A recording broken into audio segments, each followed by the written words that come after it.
নমস্কার প্রিয় দর্শক, আমি আজকে এসেছি শিয়ালদার এনআরএস হসপিটালের কাছে এক টুকরো অযোধ্যা যেন এখানে এসে আমি পেলাম।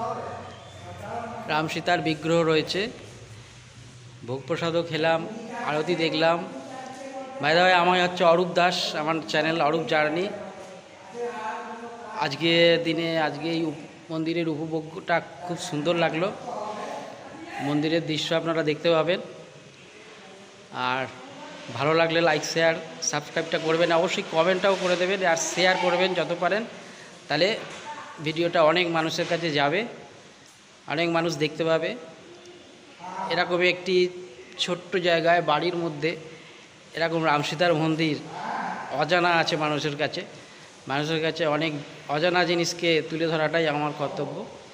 তাই আমি আপনাদের কাছে এই ভিডিওটা ছাড়লাম, এই ব্লগটা। আসুন, এই ব্লগটা দেখতে পাবেন, আশা করি আপনাদের ভালোই লাগবে। নমস্কার, ভালো থাকবেন, সুখে থাকবেন। আপনারা দেখছেন আমি দাঁড়িয়ে রয়েছি আর আহমেদ ডেন্টাল কলেজের বিপরীতে। হোর্ডিংয়ে লেখা রয়েছে কলকাতা মিউনিসিপ্যাল সার্ভিস কর্পোরেশনের অফিস হোর্ডিংটা। এই বাঁদিকে শিয়ালদা থেকে এসে সোজা চলে যাচ্ছে ধর্মতলা, আর এই দিকে যে রাস্তাটা ঢুকছে এই রাস্তাতেই আপনাদের যেতে হবে রাম সীতাজির মন্দির দেখার জন্য। আপনারা দেখছেন এখানে এই এমএমসি যে ডায়াগনস্টিক সেন্টার, ঠিক এর পাশে একটি রাস্তায় ঢুকলেই পাবেন দেখতে। এই লাল রঙের বাড়িটি হলো রাম সীতাজির মন্দির। এই মন্দিরটি দেখতে থাকুন।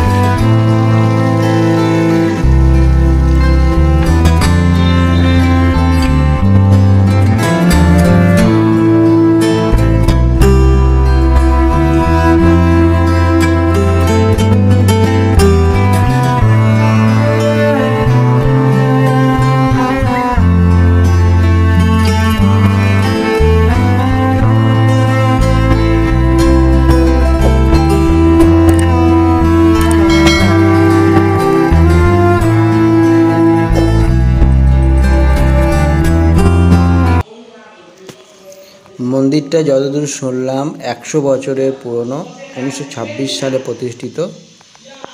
এখানকার দেখছেন কারিবরগার সব কাজগুলো প্রাচীনত্বেরই ছোঁয়া বহন করছে। ওপরতলায় এখানকার শরিকরাই বাস করেন, আর নিচের তলায় মন্দিরটি রয়েছে। আজকে আমি পেয়েছি এখানকার একজন পুরোহিত, যিনি দেখাশোনা করেন। হ্যাঁ, আপনার নামটা কি? আমার নাম হচ্ছে সাধন চক্রবর্তী। আচ্ছা, বাড়ি হচ্ছে পটাশপুর, আচ্ছা, পূর্ব মেদিনীপুর, আচ্ছা, অমরপুর গ্রাম। আচ্ছা, আচ্ছা, এখানে আমার বাবা হ্যাঁ, মৃগাঙ্কেশ্বর চক্রবর্তী। আচ্ছা, এখানে স্টোল থেকে নিত্যানন্দ ব্যাকরণ কাব্যতীর্থ থেকে ওখান থেকে পাশ করে এসে শীতল ব্যানার্জি ওনার শরিক, হ্যাঁ, নিয়ে এসে আমার বাবার এই আসনে বসে বাবা পুজো করত। এবার বাবা 1 বছর হলো গত হয়ে গেছেন, সেই আসনে বসে রামচন্দ্রের পুজো করছি। এটা হচ্ছে শীতল ব্যানার্জি প্রতিষ্ঠিত 1926 সালে প্রতিষ্ঠিত করে, মনের ভাবনা কামনাতে প্রতিষ্ঠিত করে। এখানে রামনবমী পুজো হয় এবং 12 মাসে সত্যনারায়ণ পুজো হয় এবং ভাদ্র মাসে লক্ষ্মী পুজো, চৈত্র মাসে লক্ষ্মী পুজো, পৌষ মাসে লক্ষ্মী পুজো। এখানে শীতল ব্যানার্জি যেটা প্রতিষ্ঠিত করে দিয়ে গেছে সেইভাবে এই মন্দিরে পুজো আরাধনা হয়ে থাকে। আচ্ছা, আচ্ছা। আর এখানে হনুমানজি আছে। এখানে বিগ্রহগুলো একটু ডান দিক থেকে বলুন। এখানে মঙ্গলচণ্ডী আছে, হনুমানজি আছে, নারায়ণশিলা আছে। আচ্ছা, আর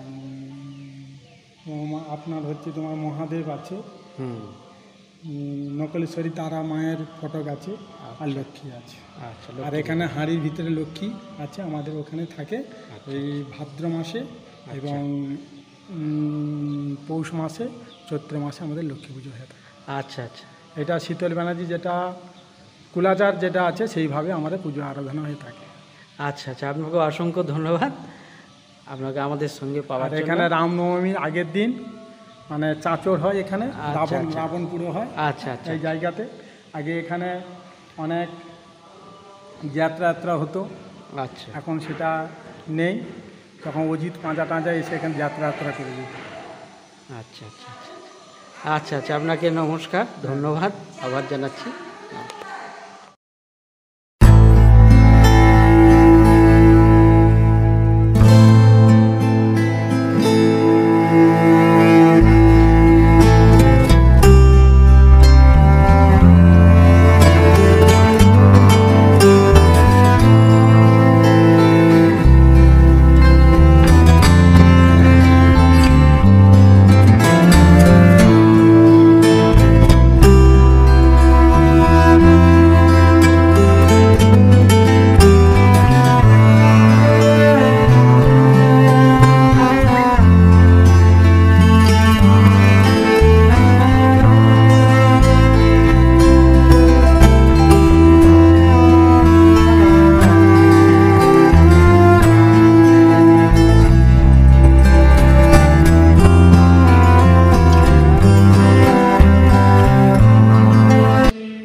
ভিডিওটি আমার সাথে পুরোপুরি দেখার জন্য সকলকে ধন্যবাদ জানাচ্ছি।